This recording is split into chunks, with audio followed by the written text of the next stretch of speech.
Unboxing the Matt Cornell Rope Saddle.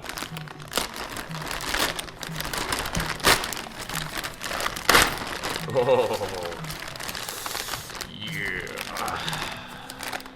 That's pretty.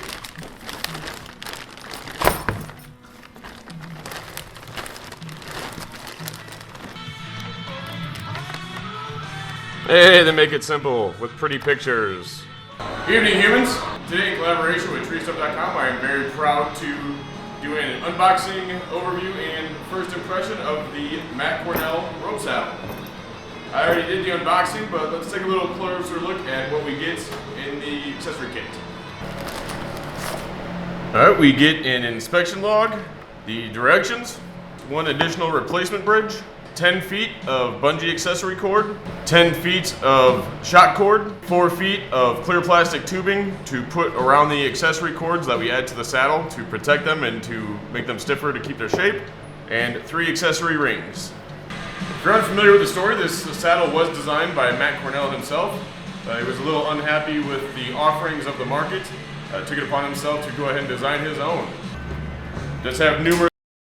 Alright, apparently running my lights and the heater at the same time are a little too much for the breaker, so I guess I'll just have to be a little chilly. Let's try this again. Made a prototype, sent it around the country, giving it to climbers to test out for a few weeks, getting feedback, and this is the end result. So let's take a look at the construction. Alright, both the back pad and the leg straps are made of incredibly high quality, genuine leather.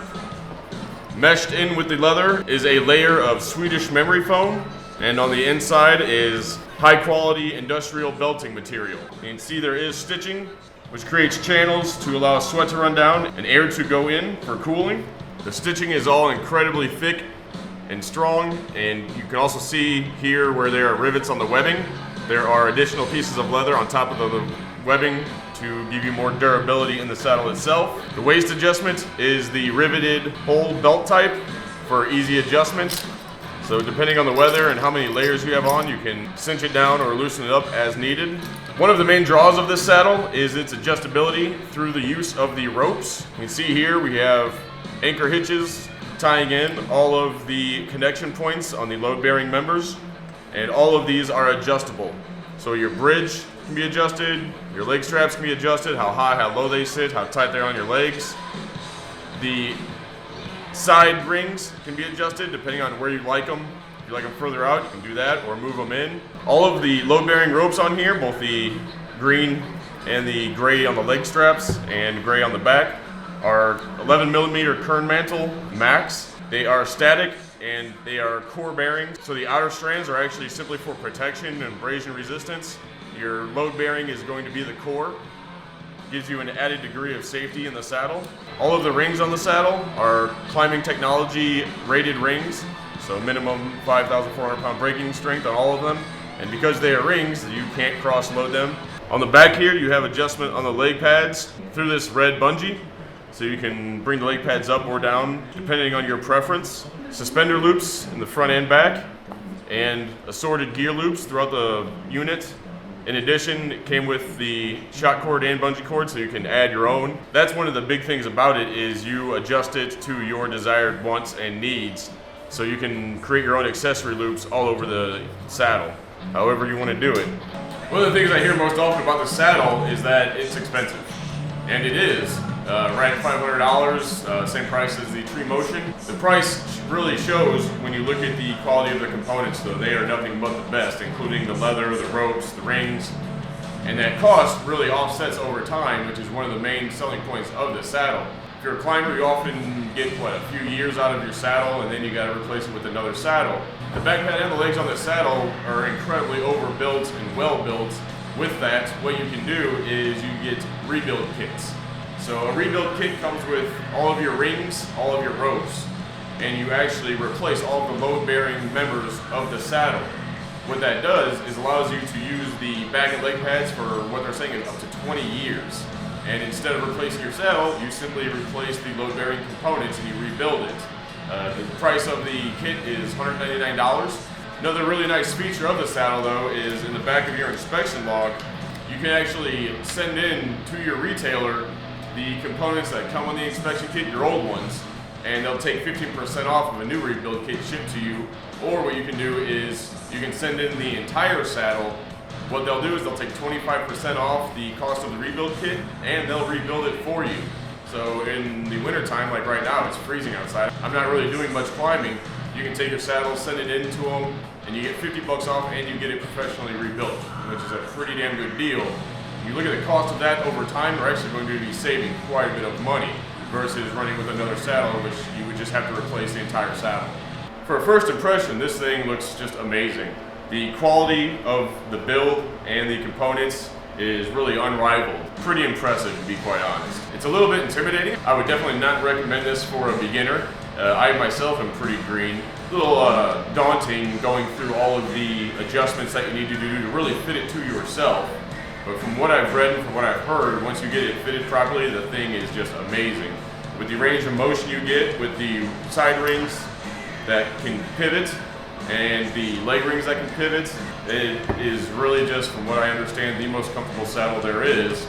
I'm going to go ahead and play around with this a little bit, do some adjustments. I have not yet put it on.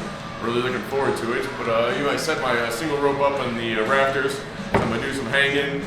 Get back to you once I have a good feel for it. Alright, so I've been playing around with this for about an hour now, making little adjustments. I brought the back straps in a little bit to hold them a little tighter. I loosened up the front positioning rings a little bit, let them hang a little lower, give me a little more play. And that's really about it. And adjusting this was a lot simpler than I really thought it would be.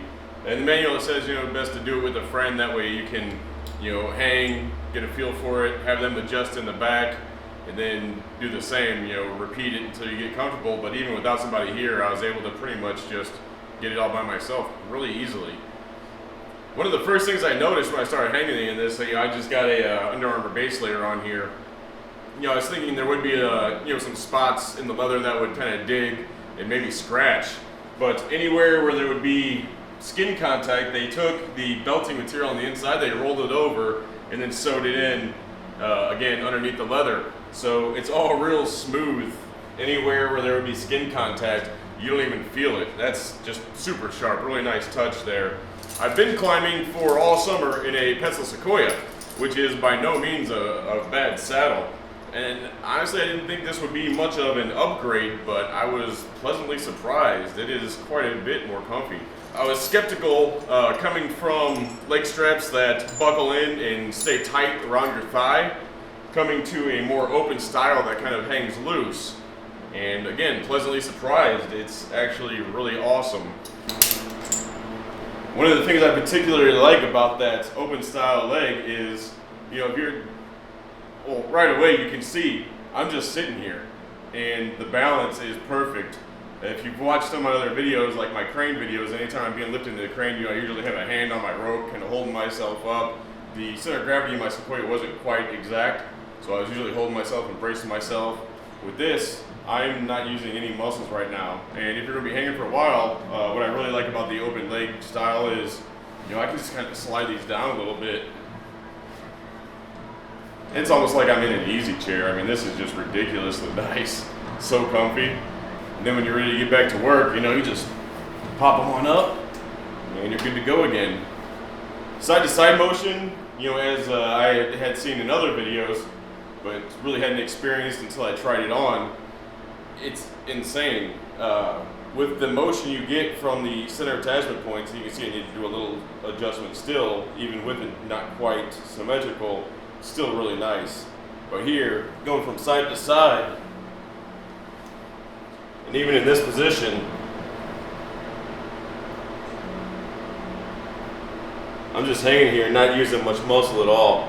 You could hang here for a long time without your core really being too fatigued.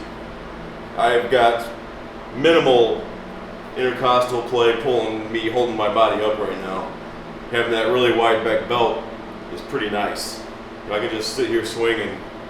Even if you need to go down, it's just so comfortable and easy. Go from side to side, even back up. You need to swing across and grab something to hold on. Pretty impressed with this thing.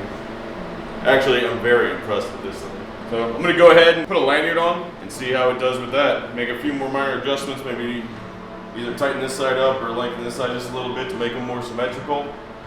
I'll back in a little bit. Play it around a little bit with the lanyard.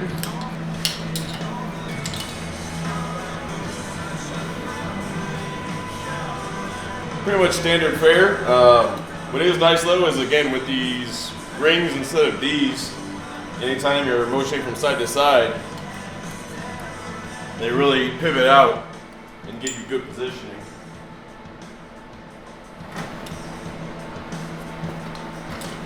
Also, something that I had never done, but reading through the instructions in the user's manual, said you can go ahead and tie right into your leg rings. So I went ahead and did that, and pretty awesome. All right, so I got my lanyard on my front positioning leg rings. That is ridiculously comfy. A lot more comfortable than your, attaching from your lanyard rings on the sides, because this puts some of the weight on your legs. I'm sure you've been on your lanyard for an extended period of time where all the weight's on your back. It gets fairly uncomfortable. So having this choice to go down to these rings and to have your weight supported here, having that weight distributed onto your legs instead of just all on your back is pretty nice.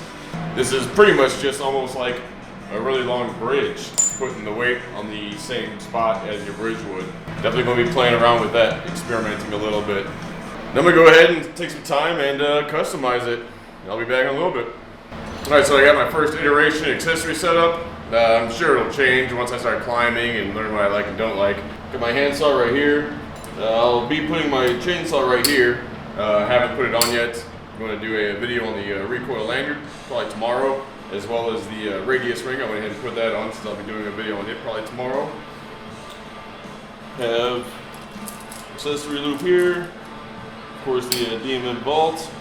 And all these little tails, I'm just going to leave on for the time being. As I get used to it and make final adjustments, I'll trim them at that time. Over here, put an accessory loop here. Got a big carrot tool. I like to hang my lanyard snaps on up here. Another accessory loop, along with the things I always take with me. Put one right in the middle on the back for my bag, and then a singing rock on either side. I think this is a pretty good setup as is, but as I climb, we'll see how it goes. Everything feels really comfortable though, real accessible. Definitely looking forward to doing some climbing in this.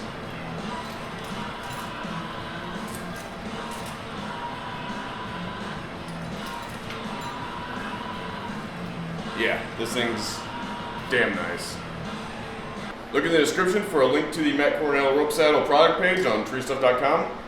And as always, you can use the online discount code to receive 7% off your whole order. Have a good one, humans.